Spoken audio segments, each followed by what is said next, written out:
عزیز ساتھیو، السلام علیکم ورحمۃ اللہ وبرکاتہ۔ ذخیرہ معلومات یوٹیوب چینل میں آپ لوگوں کا استقبال ہے۔ آج کی اس ویڈیو میں اسلامی جنرل نالج کی بہت ہی اہم اور دلچسپ سوالات ہیں، تو چلیے ویڈیو شروع کرتے ہیں۔ سوال نمبر 1، آپ صلی اللہ علیہ وسلم کی وصال کے بعد مہر نبوت باقی رہی تھی یا نہیں؟ جواب، حضرت اسماء رضی اللہ عنہا فرماتی ہے کہ آپ صلی اللہ علیہ وسلم کے وصال کے بعد مہر نبوت ختم ہو گئی تھی، اسی وجہ سے مجھے یقین ہو گیا تھا کہ آپ صلی اللہ علیہ وسلم وصال فرما گئے۔ سوال نمبر 2، نبی کریم صلی اللہ علیہ وسلم کی پیدائش کے وقت وہ کون سا آتش کدہ تھا جو بجھ گیا، جو 1000 برس سے روشن تھا؟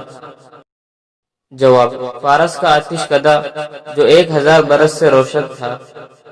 سوال نمبر 3، آپ صلی اللہ علیہ وسلم کی کس زوجہ محترمہ کا نکاح آسمان پر ہوا؟ جواب، حضرت زینب بنت جحش رضی اللہ عنہا کا۔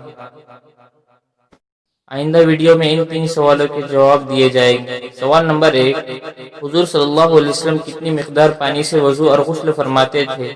سوال نمبر 2، حضرت صلی اللہ علیہ وسلم کی تلوار کا نام کیا تھا اور آپ صلی اللہ علیہ وسلم نے وہ تلوار کس کو عنایت فرما دی تھی؟ سوال نمبر 3، حضور اکرم صلی اللہ علیہ وسلم کا سینہ مبارک کتنی مرتبہ چاک کیا گیا، کس وجہ سے کیا گیا اور کس نے کیا؟ ان تینوں سوالوں کے جواب آئندہ ویڈیو میں دیے جائیں گے۔ آئندہ ویڈیو کی اور پچھلی ویڈیو کی لنک آپ آئی بٹن سے اور ڈسکرپشن سے حاصل کر سکتے ہیں۔